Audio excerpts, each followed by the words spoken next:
Hello, thanks for stopping by. This is CSI Deadly Intent for the Xbox 360, developed by Telltale Games and released in 2009 by Ubisoft. It was released for a few different systems: Windows, Xbox 360, Nintendo Wii, and the Nintendo DS, although the DS version has 4 cases that aren't part of this one. This was the 7th CSI game they released, and I've played most of them, I think, on one platform or another. This one takes characters from the 9th season of the show, so we get Ray Langston and Riley Adams as characters. I liked Riley in the show, but she only lasted 1 season. Still, I'm glad to get all the canon characters they have from the show. We have 5 crimes in this game that you have to solve in order, and they all pretty much run the same way. Some sort of crime has taken place, and then you show up and need to work the scene with one of the existing CSIs. They tend to use a different character for you to partner with for each crime, so you get some variety forced on you. There's also good fan service, I think, and I'm a fan, so here we are. The first crime is about a woman found dead in a hotel room with a large shard of glass in her neck. The night manager found her and called it in. The second crime is about a referee that was found dead in the middle of a martial arts fighting ring. He's covered in blood and apparently strangled by a microphone cord. Then there was a body found in a rehab center spa, and I believe the person killed was some sort of a television personality. Then there was a dead fire breather found in the middle of a warehouse, and the last crime of the game is a female impersonator was found murdered in a club. These are all really the types of crimes you'd expect to see in the CSI television show.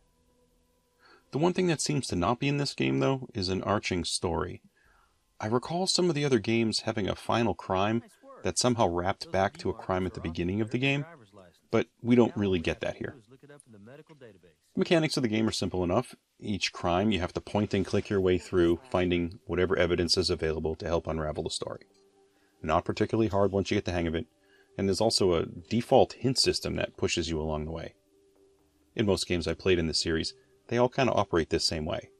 The models are going to look a little different depending on the platform, and the interface in the lab usually look different, but they're all fundamentally the same. I would actually be curious to know if they're all built in the same engine. We have a crime scene, and it's a somewhat 3D looking environment that you cannot completely traverse. You have fixed camera views that you can access, and that's really about it. If that sort of fixed angle frustrates you, it's going to be a problem here. We get a slight rotation in some of the areas, which is an improvement, I think, over some of the games, but it is definitely not a fully immersive environment. You just move your cursor around the room looking for points of interaction. Your cursor is going to change. It's going to look different when you can interact with something. Then you just click on it. It's basically a long search. You're also going to interview whatever character you find on the scene to get some background onto what they say happened. It's never going to be the full truth or everything that happened, but it's going to be a start. You're going to collect any evidence using your tools. You're going to go back to the lab, and the game is going to be a mix of you talking to people, collecting evidence, processing that evidence, and just trying to unlock the next step. A fingerprint might get you a person's name, which might get you an interview. That interview might get you a new suspect, and so on. I do like this type of procedural point-and-click game, and it's kind of basic, but I do find it fun to work through these stories. The graphics are for the Xbox 360, and the models generally don't have a lot of definition or texture, and they're really not 360 models, as I understand them anyway. I've seen better on the 360 for sure, but here, they do get the job done. I'm a huge fan of the series, and I'm happy to see that the models actually resemble the people they're supposed to represent, and I can't say that they've always been spot on in the past. The sounds of the game are relatively mechanical, kinda dark.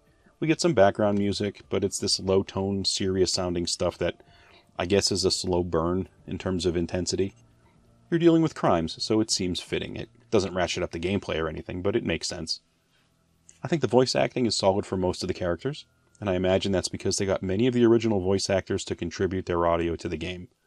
I really appreciate that, and it definitely gives some more fan service. I think my general criticisms, honestly, it seems like this overall game design was off, and that this was kind of a rushed job.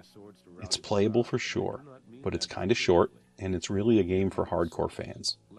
They got some confusing choices that they made in a variety of places. They offer settings to adjust some of the basic stuff, like the difficulty, or the way that they give you hints. I was completely unaware of this until I beat the game, And truthfully, I think this is something they should have forced you to go through when you started the game. It's like when you're playing a game that has the brightness setting you have to set before you can play. Do that here. Force me to go through some settings, ask me how difficult I want this game to be, and tell me how it's going to affect the game. The cursor sensitivity here is also frustrating. This is not a sensitive motion. If it were using a mouse to move the cursor around, I think it'd be much more exact. But it just doesn't translate great to the Xbox 360 controller.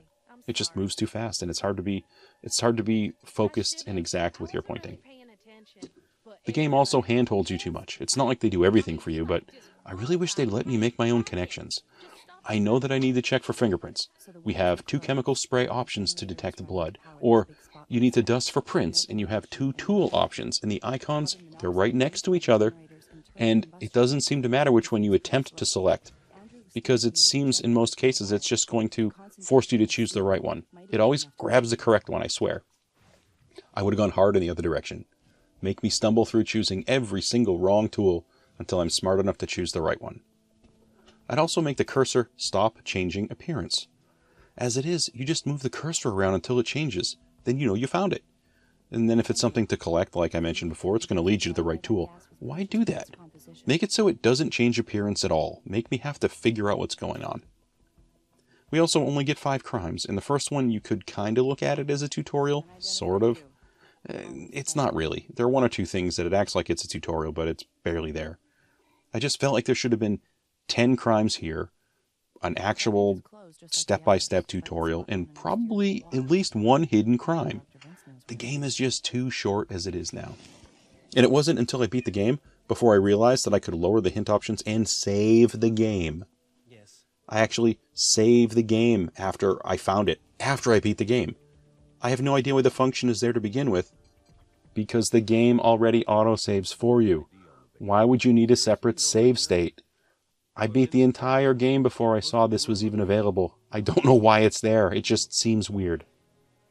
There's no Game Plus mode, and you do have to play the crimes in order, but after you beat a crime, you basically unlock it. So if you do start a new game, you can choose that crime and do the whole thing over again, so that's good for replay value. There is some investigative strangeness here, though. You have a bunch of tools at your disposal, and you have stuff in the lab, machines you can work with. A fingerprint machine, DNA machine, a microscope. But with only 5 crimes, it feels like you barely get to use any of them. The audio and video table, totally wasted. The analysis table also feels like a complete waste. I think we use it for maybe 2 pieces of information. And then the back wall. It has pictures of evidence on it as you progress through your crime. I didn't know this was a thing until the end of the game, when I was trying to get some extra footage for the video. And there are 2 or 3 stations in the graphics that you can see in the room, but you never get to actually use.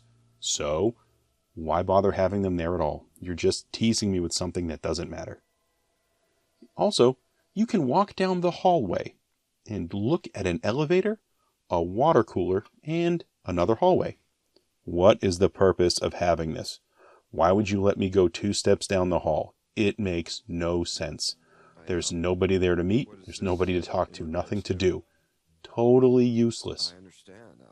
If there were more crimes, they could have put more opportunities to interact with all these different stations, and it would have felt much more fulfilling. I played a bunch of these CSI games, and I love them all, but in every instance, I always want more crimes because they just seem so basic. As a wrap, I do like these games in their clunky, rush development, basically cash grab glory. I can't help but think, though, how much better they could have been with some additional crimes and some basic adjustments to the gameplay. I think you might have been able to get a slightly wider audience. Well, that's all I have today for CSI Deadly Intent for the Xbox 360. Thanks for stopping by for a look, and I hope to catch you on another video.